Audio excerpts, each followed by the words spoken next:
Halo teman-teman, perkenalkan nama saya Vinialia Fionika dengan NPM 10221014 dari kelas C1 Akuntansi.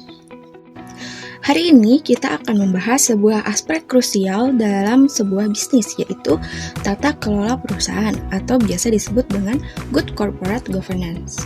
Di video kali ini kita akan membahas kenapa tata kelola perusahaan itu sangat penting untuk keberlanjutan perusahaan dan juga kesuksesan perusahaan.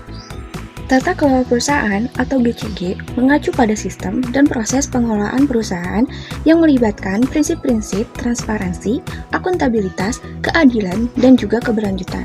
Tujuan utamanya adalah untuk melindungi kepentingan semua pemangku kepentingan perusahaan. Nah, mengapa tata kelola perusahaan itu penting? Tata kelola perusahaan memiliki peran krusial dalam memastikan bahwa perusahaan beroperasi dengan efisien dan juga adil. Praktik GCG yang baik dapat meningkatkan kinerja perusahaan, menjaga kepercayaan pemegang saham, dan membantu mengelola resiko.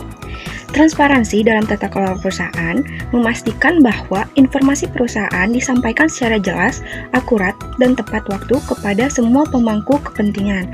Hal ini menciptakan dasar kepercayaan yang kuat antara perusahaan dan juga pemegang saham. Akuntabilitas dan keadilan memastikan bahwa para pemimpin perusahaan bertanggung jawab atas keputusan dan tindakan mereka. Keadilan memastikan bahwa perlakuan yang adil diberikan kepada semua pemangku kepentingan tanpa diskriminasi. Perusahaan harus beroperasi sesuai dengan hukum dan etika yang berlaku. Kepatuhan terhadap norma-norma ini menciptakan lingkungan yang stabil dan dapat dipercaya. Praktik GCG yang baik tidak hanya berdampak positif pada kinerja perusahaan, tetapi juga meningkatkan reputasi, mendatangkan investor, dan membantu perusahaan beradaptasi dengan perubahan pasar.